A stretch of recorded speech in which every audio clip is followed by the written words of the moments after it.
Nah, itu mengenai adanya larva ya di dalam tabung itu bagaimana, Pak? Baiklah, maggot ini kan Larva ya. jadi dalam rosda ini ada kemungkinan kalau misalkan suatu daerah ini akan muncul larva ya, atau misalkan sebutnya maggot. Maggot ini merupakan larva dari lalat BSF.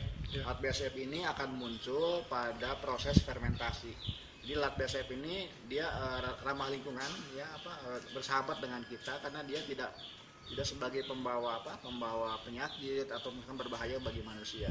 Nah, kalau misalkan suatu saat kita mengeluarkan sampah ini, ada seperti di sini ada larva-larva atau belatung ya, ini ada beberapa yang sudah terlihat.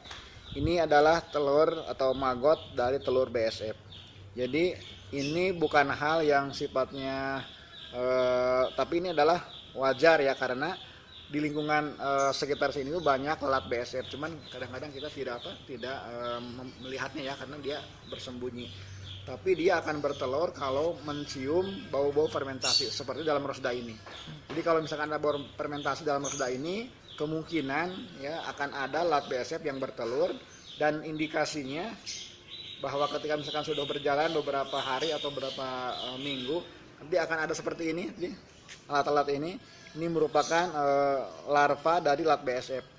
Jadi ini pun fungsinya akan mempercepat penguraian atau pemusnahan dari sampah organik yang kita tanam dalam rosda ini. Di rosda ini sangat support, sangat mendukung buat pemusnahan sampah dengan cara menghasilkan pupuk cair, dan juga ini sebagai menghasilkan kompos ya.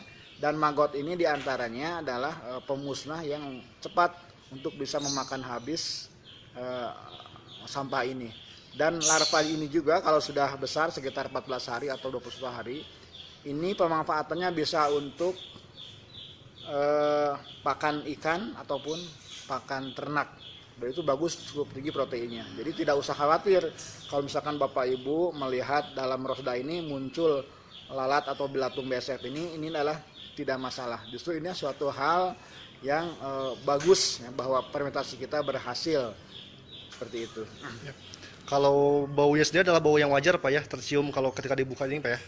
Bau asam itu ya. Bau asam ya, Ya. bau fermentasi seperti asam, seperti tape, itu merupakan proses fermentasi yang bagus. Kalau misalkan munculnya bau tidak wajar, berarti itu ada satu hal yang salah ya. Iya. Biasanya terlalu banyak kita memasukkan sampah-sampah yang mengandung protein tinggi, misalkan ikan-ikan ataupun misalkan daging dan sebagainya, sehingga muncul bau pembusuk seperti itu. Tapi tidak bermasalah, cuma bau saja gitu. Jadi si larva tidak perlu dihilangkan, Pak ya, si belatung-belatung itu ya. Di larva ini dia akan hidup secara alami di sini. Kenapa? Iya. Karena di sini ada proses fermentasi ya, sampah organik. Justru dia akan hadir untuk membantu kita menyelesaikan sampah yang kita tanam dalam rosda ini. Oke, Pak. Ya, Pak, terima kasih penjelasannya Pak Dr. Fatah.